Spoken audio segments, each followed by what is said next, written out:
The Mandalorian, Chapter 18, is easily one of the top 3 episodes of The Mandalorian. So much happens in this episode, and I think that's what I love so much, is just how fast-paced this episode is, and you're getting good story.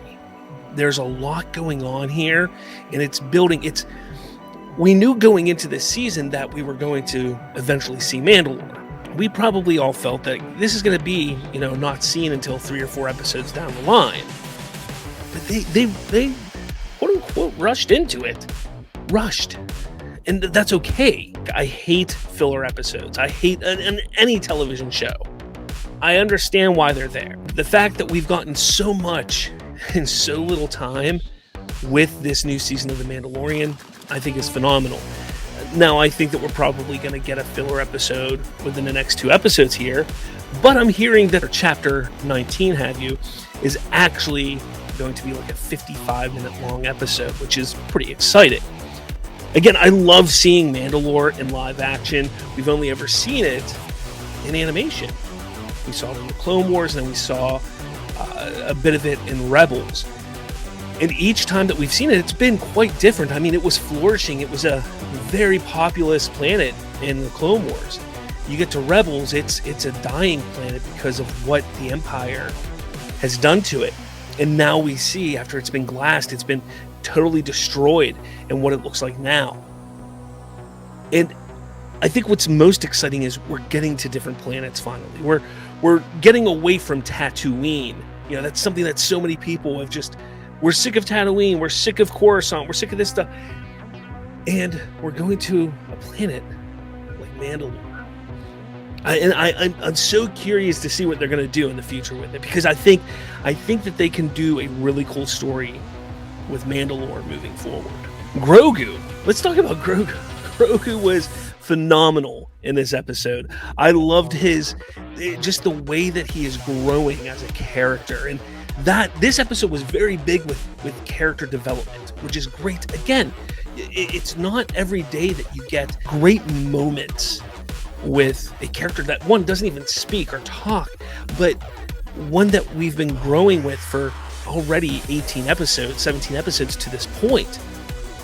And the moment, there's a little moment so far in this season when Din Djarin's talking to Grogu and teaching him about being a navigator, and being a good Mandalorian is about knowing how to navigate. And that, it's then called back to later on in the episode. And it's a beautiful moment, and we're seeing, like I've said many times, this is a show about a father and a son. That's what The Mandalorian is. It's a father-son story.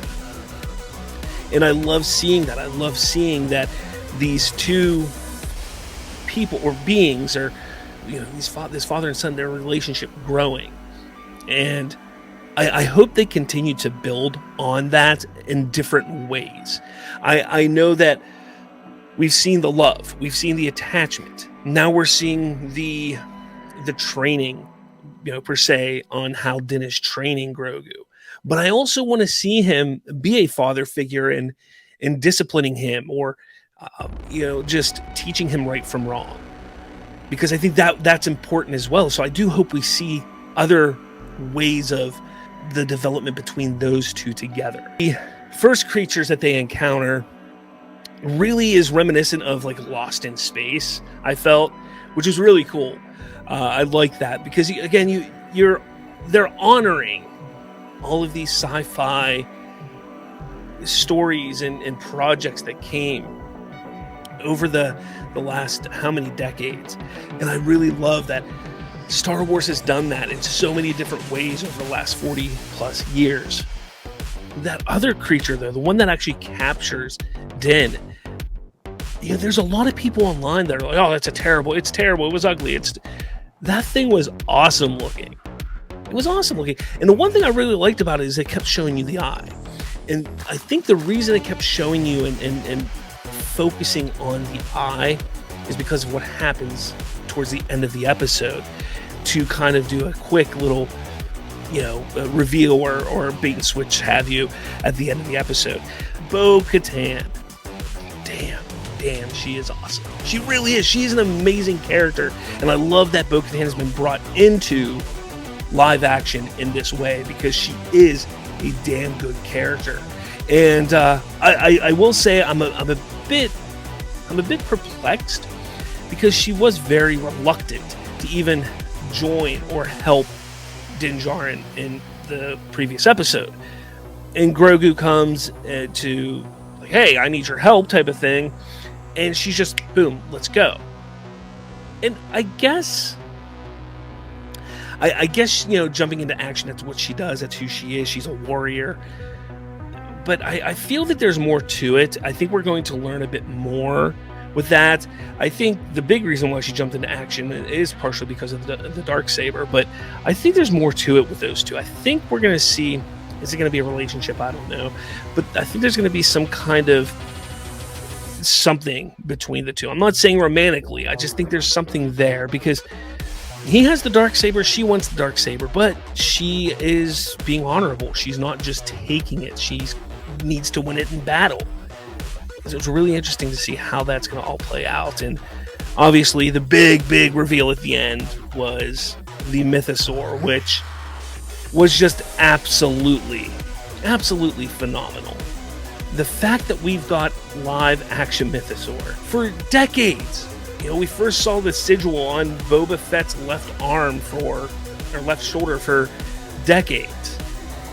And we've heard the myths, we've heard what this Mythosaur was all about, but then we finally get it in live action. And that's what I was talking about the eye of that other creature, because they focused on that eye because it was in that moment when they're underwater, they see an eye very quickly before the whole Mythosaur is kind of revealed and swims away.